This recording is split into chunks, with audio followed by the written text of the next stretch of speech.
Renato inspirado, Koff pistolado e Verardi louvado. Relembre o Mundial do Grêmio depois da vinheta.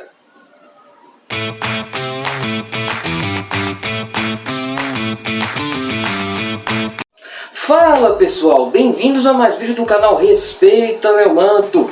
Dando continuidade ao especial Mundial de Clubes, no vídeo de hoje iremos relembrar o Mundial do Grêmio conquistado em 1983 e tem algumas histórias curiosas, mas antes de tudo, quem não é inscrito seja muito bem-vindo, este é o canal Respeita Meu Manto, se quer like maroto, compartilhe esse vídeo e agora sim vamos relembrar o Mundial do Grêmio conquistado em 1983.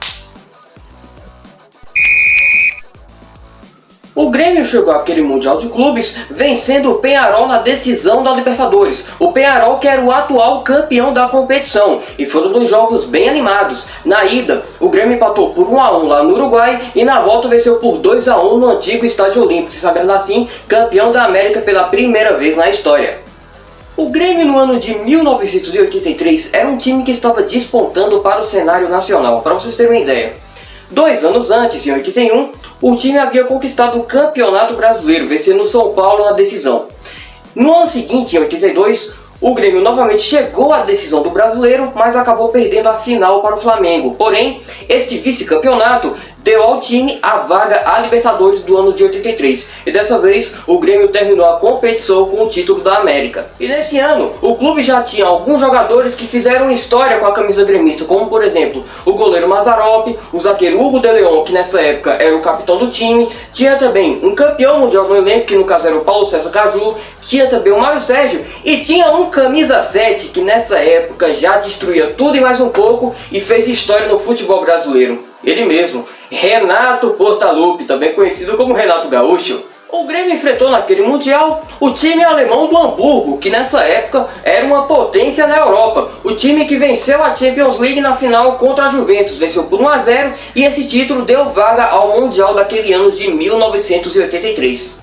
O Hamburgo nesse ano era um time bastante forte na Europa, para vocês terem uma ideia. Era o atual campeão da Bundesliga naquela temporada de 83 e era treinado pelo técnico austríaco Ernst Happel, um técnico que era bastante experiente na Europa, pois já havia vencido a Champions League e também o Mundial Interclubes no ano de 1970 com o Feyenoord da Holanda.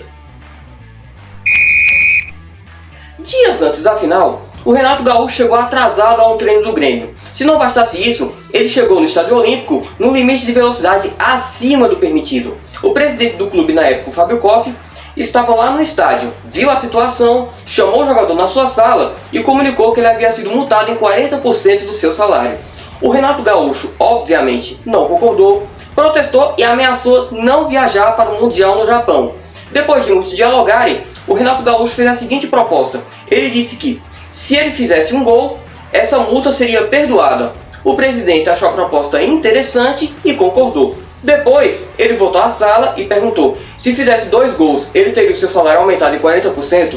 O presidente riu e concordou. E a história, vocês já sabem. Renato Gaúcho fez os 2 gols no Mundial e teve o seu salário aumentado em 40%. O que seria do tricolor gaúcho se não fosse o Antônio Carlos Verardi no dia da final? O que acontece? O Grêmio viajou para Tóquio levando seu uniforme principal, que é a camisa tricolor, o short branco e meias brancas. Só que tinha um problema. Pelo protocolo da decisão, os times teriam que jogar com uniformes completamente diferentes. E o time do Hamburgo, que era o mandante da partida, também jogava de meias brancas. O que aconteceu? Coube ao superintendente do Grêmio, o Antônio Carlos Verardi, sair às ruas de Tóquio no dia da decisão atrás de meias azuis para que o time pudesse disputar a final contra o Hamburgo. Louvado seja Antônio Carlos Verardi! Sempre rolou uma lenda urbana que os times europeus nunca deram importância à Copa Intercontinental ou Mundial Interclubes. Contudo, o Hamburgo foi uma exceção, pois o time alemão se preparou muito bem para aquela decisão contra o Grêmio. Só não contava com 2 fatores. O primeiro deles é que esse jogo aconteceu em meio a 2 rodadas da Bundesliga e, para piorar, o time estava com sucessivas lesões no elenco, tanto que o técnico Ernst Happel só tinha apenas 3 reservas para aquela decisão contra o Grêmio. Tá gostando do conteúdo, pessoal? Que tal deixar aquele like maroto? Quem não é inscrito, seja muito bem-vindo. Compartilhe esse vídeo e siga o canal nas redes sociais. O Instagram _ Respeita Meu Manto e o TikTok e o Kawaii é Respeita Meu Manto. Agora vamos continuar relembrando esse Mundial do Grêmio. chegou a grande decisão. Vamos relembrar como foi a escalação do Grêmio contra o Hamburgo. No gol tinha o Mazzaropi com a número 1. Na lateral direita tinha o Paulo Roberto com a número 2. Na zaga tinha o Baidec com a número 3 e Hugo de Leon com a número 6.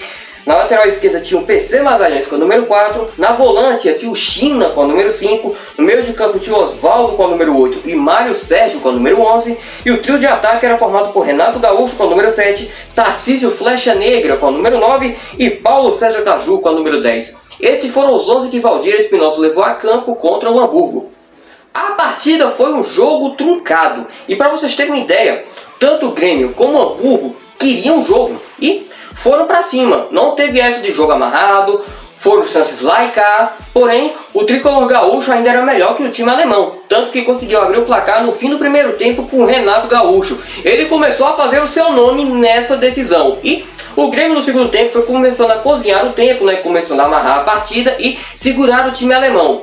Porém, quando chegou perto do fim do jogo, um fato acabou desencadeando o empate do time alemão. E começou com o Renato Gaúcho, que pediu uma falta, ficou fora do campo e não ajudou na marcação. Com isso, o time alemão puxou um contra-ataque e conseguiu empatar com o Schroeder. Pois é, quando faltava apenas poucos minutos para acabar o jogo e o Grêmio se sagrar campeão. Daí, mais 30 minutos de prorrogação. Porém, Renato Gaúcho estava decidido mesmo a fazer o seu nome naquele dia. E ele fez. Tanto que fez o segundo gol da vitória do Grêmio e assim o tricolor gaúcho se sagrou campeão mundial. E Renato Gaúcho virou herói, virou ídolo e anos depois também ganhou tudo e mais um pouco sendo treinador do Grêmio.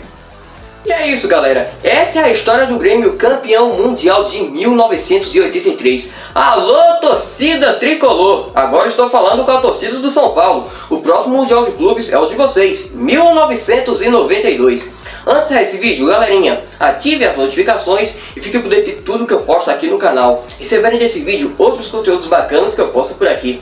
E você, torcedor, é para o adversário e diz: respeita meu manto. Até a próxima, pessoal.